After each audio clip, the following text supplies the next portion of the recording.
Ladies and gentlemen, welcome back to the channel. Today is the day the Premier League finally comes back. It's the start of the 2017-18 season, and you might remember a little while ago I put up a video on the channel saying you could join my son Dream Team League, where you could take on me to see if you could win the Dream Team League and ultimately win. There might be a prize at the end of it, there probably will be, as I've promised. Don't know what that is yet, but you can still join, and the league pin will be on the screen in a moment. But today I've decided, on the wake of the Premier League opening up, the first game is actually underway. It's at half time right now as we speak between Arsenal and Leicester. I've decided to talk through my dream team, the reason I picked it, my fantasy football team, why I picked these players, and if I think they'll have a good season, just so we can look back at the end of the year perhaps and say, right, that was an awful team I picked up, I won it, and I done very well picking this team. We're going to just quickly brief through as many players as we can in the team, and I'm going to give reasoning to why I picked them and why I think other people should have probably had these players in their fantasy football team. So the best place to start is from the back. Let's go to goalkeeper. Okay then, so at the back in goals we have got David De Gea. Don't really need to explain myself here. David De Gea to me is the best goalkeeper in the world, the finest shot stopper in the world. He can do everything, he can distribute, he can save. He is a brilliant, athletically, everything. Just a fantastic all-round goalkeeper, and he is, as I've said, best goalkeeper in the world in my opinion. And I'm just going to say this, I think if you haven't picked David De Gea as your keeper, I think you're quite stupid. I would splash out the money to have him as my goalkeeper no matter what the rest of my team looks like. David De Gea is guaranteeing you points this year, whether it be from clean sheets, whether it be from man of the matches, penalty saves, whatever. He is going to get points. As we know, Manchester United and Jose Mourinho have kind of established this kind of defensive brand of football. Last year he kept umpteen clean sheets. Obviously United didn't get the results they wanted, but with those clean sheets last season, with the improvements from this season and the title charge that they should be going on, you should be expecting more and more clean sheets with David De Gea. It's only logical, and if he doesn't get those clean sheets, then it'll be questionable. We'll look back and say, right, we made a mistake there, I made a mistake in picking and suggesting De Gea. But with the defensive improvement in Lindelof and this brilliant backline that they're trying to establish, De Gea should be safe from conceding goals, and with his shot stopping capabilities, will be keeping out a lot of goals. So David De Gea picked as my keeper. On to the back line then, and this year it was quite hard for me to decide who I wanted to pick as my back four, but we'll start off at the Manchester United player that I've picked, the first Manchester United player of the outfield players that I have selected. I have four outfield Manchester United players, slightly biased, but I think they're all going to have great seasons. So first off, it's Victor Lindelof, someone who I was incredibly happy Manchester United picked up.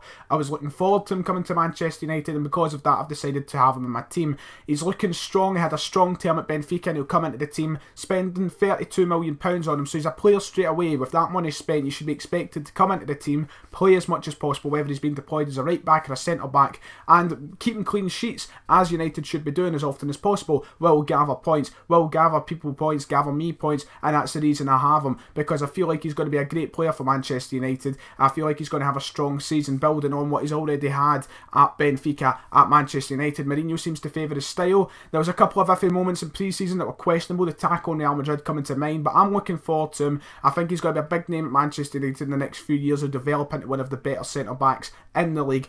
Time will only tell. This one's a bit of a wild card to throw in, but I've went with Victor Lindelof, plus you've always got to have a Swede in there. The next player then, the next centre-back, is actually Michael Keane from Everton, who just moved to Everton, obviously on that it was just £30 million deal from Burnley to Everton. Had a very strong campaign with Burnley last season, being their star player, being their main man, the man who arguably helped keep them up in the Premier League single-handedly, to be honest. His defending was class, he gathered so many points in Dream Team last year. My logic behind slotting him into my team this year is the fact that if he's getting so many points, doing so well with the players around him at Burnley, then the players around him at Everton, he should only be getting better, playing better, gathering more points, keeping more clean sheets, and just getting overall better performances with these better players around him. Last season, it was joined by who? Right, but I can't even remember the Burnley back line. But now he's got players like Seamus Coleman, who'll be coming back from injury. He's got Phil Jagielka, he's got Ashley Williams, he's got Leighton Baines. These great players that will be sitting around him, unlike the players he had at Burnley last year. Not to take anything away from the Burnley players, they're Premier League players, they're good, but it is an upgrade, and you can't deny that. With these players around him, should be having having better performances in an Everton shirt, and hopefully having a very good season is why I've included him in my team. Eric Bailey, the second Manchester United player of my outfield players, had to be included for the fact that last year I thought he was superb. He did pick up an injury for a little while and did miss part of the season due to the Africa Cup of Nations, but when he was there, he was vital to the success, the little success you could say league-wise, that Manchester United did find. He was critical in that back line in so many decent performances. He's aggressive, he's tough, he's never afraid to pull out of a tackle. He will go in there, he's an aggressive big guy, and he's just overall a fantastic defender. He stops people from getting through, and last year he's seen himself being praised so much from Manchester United fans, from fans all over the league, for his top performances after just coming into the Premier League, and I feel like he's only going to build on that this season. He's going to build to be a better centre-back all-round, and he's got this new partnership potentially with Lindelof, and he's got other centre-back. There's so many centre-back partnerships at Manchester United that doesn't just benefit Bailey, but the whole Manchester United team. So, hence the reason I've got Lindelof and De Gea there, because they should be keeping these clean sheets. They've got Blint there, they've got Smalling, they've got Rojo who'll be coming back from injury, they've got Phil Jones, and they've got Eric Bailey. They're 5 centre-backs who have proven to be Premier League and Manchester United quality, and they you know, with them around Eric Bailey, I'm confident on gathering points from clean sheets and such, and just his individual performances, especially for this guy. In the whole defensive thing, I go for usually who's going to keep the most clean sheets, but with Bailey, I know for a fact it's the individual performances that is going to keep him above the rest. Ending off the back line then is Marcos Alonso, the left back from Chelsea. Had a superb season last year. This season, I can only feel like he's going to do something similar, maybe not as good. Once again, I feel it's another risky one. The chance of maybe slipping out the side at points. I mean, there was talk of a left back coming in for Chelsea. I can't remember who, Alexandro, that was it. And if Alexandro does come in for Chelsea, where does that leave Marcos Alonso? So at the current minute, that might change Alonso in my team, depending on the whole situation there. But the thing is with Alonso, the way that Chelsea play their football, this Conte style of football, he gets forward a lot, and he can supply a lot of assists, and he even seen himself getting a few vital goals last year. So if you've got a left back who's A, keeping clean sheets, and B, scoring goals, making goals, that's the best of both worlds. You're getting points from both an attacking style and a defensive style. I feel like that's just going to benefit me from getting points from someone who could potentially be scoring and keeping out goals. So Marcos Alonso made it in. On to the midfield. First off is Davy Klaassen from Everton. He has been the Ajax captain for the past couple of seasons and now has moved to the Premier League to join Everton. Someone I'm very confident will have a strong season. Someone who I thought was only a matter of time before he came to the Premier League. He was a fantastic player. I feel like Everton have picked up a really good signing in Davy Klaassen, and he's really going to be the core of the Everton team, I think, this season. He's going to be right in the heart of the park, supplying a lot of passes, even defensive efforts and attacking. He can do a bit of both, which is why I feel like he's going to rack up a lot of points. So I have got Davy Klaassen picked. Not much to say on his front because he obviously wasn't here last season. He's new into the league, so we don't know what to expect. Once again, could completely flop, but I'm confident he'll have a strong season. Someone who I think has been deserving to come to the Premier League for quite a while, which leads me on to my second midfielder that I have got picked. If I just quickly look, you see me glancing. It's my second last Manchester United player. I had to include this man. It's Ander Herrera. For me, the most underrated player in the Manchester United squad, potentially the whole Premier League last season. Don't think he got as much praise as he deserved due to the fact he was always playing alongside a £90 million rated Pogba. But Herrera is just the engine of Manchester United, and he was last season, and he grew quickly to become my favourite player in the Manchester United squad. He's a brilliant player. He's so good at passing, getting forward, getting back. It's the same kind of situation here. He can score goals, but he can also drop deeper and be that defensive player if you need to, especially if the brand of football Mourinho's playing. And this season, if he keeps in the squad, which will be difficult with the introduction of Matic, but if you picture the middle three of Herrera, Matic and Pogba, that is a commanding centre three there, and that is a centre three which should be dominating the league. And one of the reasons Man United should be pushing on for the league, they are 3 class central midfielders. You could argue to be world class, but 3 of the best centre mids in the Premier League, and the combination of that, my computer's went off, the combination of those players playing together can only be beneficial for all of their individual games, and I feel like he's going to rack up a lot of points. And on to the final midfielder I have got picked for my team is Gylfi Sigurdsson from Swansea. That could be subject to change, of course. Gylfi Sigurdsson very much potentially leaving Swansea, and it looks like he probably will, but the question is where and when. The whole where thing though, I'm confident will remain in the Premier League. He's been linked with Everton, so potentially going to move there. But he is Swansea. He's the reason they stayed up last season. If it wasn't for him, they would have went down. He scored over half the club's league goals. He was involved in over half the league goals or something they scored in the league, I'm sure. That is massive. And the points he racks up because of that is unbelievable. And I feel like it's going to be a similar situation this season for Gylfi Sigurdsson. He's going to be doing much more of the same, scoring goals, assisting goals, and racking up massive amount of points. Very different to the past two players I've got in my midfield there of Herrera and Klaassen, whereas they can be dropped and deployed deeper.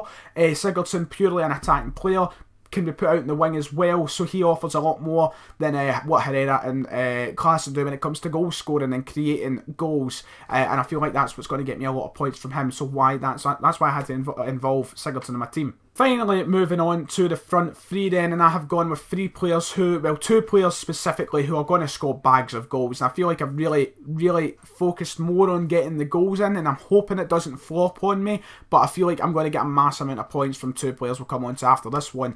First off is Wayne Rooney. I feel like it's more of a kind of, you know, I need to involve Rooney. It's more of a need than want. Because he's my favourite player of all time, I just feel like I always have to have Wayne Rooney picked. Also, I feel like this is a very good season to have Rooney picked within my team. I don't feel like it's as much as I need as what I was last year. And I was wrongly picking Rooney last year, but this year I feel like there is a benefit of picking Wayne Rooney. He's went to Everton, of course, and he's going to be a guaranteed starter there. He wouldn't have went to Everton otherwise, I don't think, if he's not starting basically week in, week out. So basically, you're guaranteed the points from starting there. And he's going to be so influential in that Everton team. You've got to imagine, I mean, why else would he go there if he knows he's not going to be a good player and get the game time he deserves? So he's going there, and surely to God he will be good. He's still a class player. The last season or two might not suggest it to some people, but you can still see the class in Wayne Rooney. He's going to be assisting, he should be scoring, and he's overall just a fantastic player. And he's Premier League experienced, he's won everything you can win as a club player. He's just a magnificent player to have, so I had to put him in there. Leicester are beating Arsenal 2-1 at half time. Jeez, oh. Anyway, second player of the strikers that I have, or the three forwards if you like, is Romelu Lukaku. Really don't need to explain this. Scores bags of goals for Everton. Now, with the players around him at Manchester United and the style that Mourinho likes to play, should be scoring even more. He's kind of coming in, he's similar, he's a big guy. Ibrahimovic's a big guy, a big target man. Will we see more of that kind of situation he'll play in? Similar to Ibrahimovic, but he should be scoring at least 20 goals for Manchester United, and I feel like we are going to get that. He is a clinical striker. He is superb with the ball. He's, well, not so much carrying the ball. We all know that his first touch isn't apparently great, but his goal scoring makes up for this stupid first touch argument. He's a fantastic player. Had to involve him, and partnered with my final forward, Harry Kane. Jeez, oh, has there been a player, a better goal scorer 2 seasons in a row for the past 2 years? Nah, he is fantastic. 2 golden boots in a row. He's going to score. It's basically a given. Surely to Christ he'll be continuing this scoring form. Maybe not as prolific as the past 2 years, but he will be scoring goals, unless he just has this dramatic loss of form. Injuries you do need to consider, but if he stays fit, he is a player that I feel like is a must. You've got to have Harry Kane after the seasons he's had. He's the best striker in the Premier League without a shadow of a doubt, and his statistics got to prove that, and that's why I have to have Harry Kane. So that's it, that's my team, that is my dream team. I'm pretty confident it'll do well. You might disagree with me, sometimes I talk out my arse, I know that. Feel free to abuse me if you don't agree, but I'm happy with this 11. We've got someone that's probably over here on the screen. I feel like I'm going to do well. I'll probably be beaten by a lot of people, but for 50 million quid on Sun Dream Team, I think I've got myself a pretty good team. So try and challenge it, see if you could do any better. Obviously, you've got to consider injuries and form. You will make changes throughout the season, but this is what I'm starting with, and we'll see what I end with. Hopefully, as similar as possible. Hopefully, I have picked well. If you have enjoyed, make sure you hit like and subscribe. It's been a pleasure to make this video, as always. Keep up the great support. Yesterday's video blew up. Fantastic stuff. But ladies and gentlemen, from me, Diamond Winnie, I'll see you all later.